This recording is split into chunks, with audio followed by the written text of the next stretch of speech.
Hello everyone, welcome to my YouTube channel AIM Librarian. Now we are going to start the one more session for the previous year question of library exam. The first question is, which is very important, that the DTC ने किस संस्करण से 2 खंडों में प्रकाशन प्रारंभ किया था? तो पहला ऑप्शन है from 14th edition, B second option is from 16th, third option is 21 edition, and fourth option is 23rd edition. The correct answer is from 16th edition. Next question is DTC ने किस संस्करण से 3 खंडों में प्रकाशन प्रारंभ किया था? पहले क्वेश्चन में था कि 2 खंडों में, और अब क्वेश्चन जो है 3 खंडों में प्रकाशन प्रारंभ पूछ रहा है डीटीसी का, तो इसका आंसर हो जाएगा फ्रॉम 18th एडिशन। ठीक है, moving to the next question, DTC ने किस संस्करण से 4 खंडों में प्रकाशन प्रारंभ किया था? तो right answer will be from the 20th edition. This is a very important question. Above 3 questions are very important. This has been asked in the previous year librarian exams. Now the fourth question is, DDC ने तालिका का प्रयोग किस संस्करण से प्रारंभ हुआ? DDC में तालिका का प्रयोग किस संस्करण में प्रारंभ हुआ, जो कि बहुत ही अति महत्वपूर्ण सवाल है।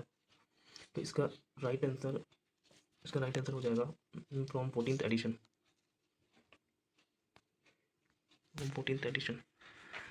डीटीसी के 17वें संस्करण की टेबल थी 7।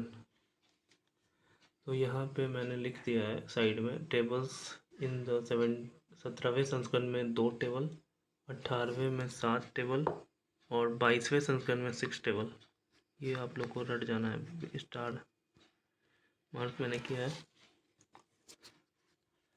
और नेक्स्ट क्वेश्चन इज, टीटीसी किस प्रकार का वर्गीकरण योजना है? टीटीसी जो क्लासिफिकेशन स्कीम है, लाइब्रेरी क्लासिफिकेशन स्कीम, वो किस प्रकार की क्लासिफिकेशन योजना है? तो ये बहुत ही इंपॉर्टेंट प्रश्न है। This is almost enumerative. The right answer is DTC जो वर्गीकरण योजना है ये ऑलमोस्ट एनुमरेटिव है। Now moving to the next question, LCC जो कि library of Congress classification system है, यह किस वर्ष प्रकाशित किया गया था? तो ये किस वर्ष प्रकाशित किया गया था? 1904 में। तो ये सारे प्रश्न जो मैंने करवाए ये किसी न किसी लाइब्रेरी एग्ज़ाम्स में पूछा जा चुका है, जो केवीएस हो, ईएमआरएस हो, एनवीएस हो, और ये क्वेश्चन काफ़ी इम्पोर्टेंट है और आप लोग इसे अच्छे से गो थ्रू कीजिए।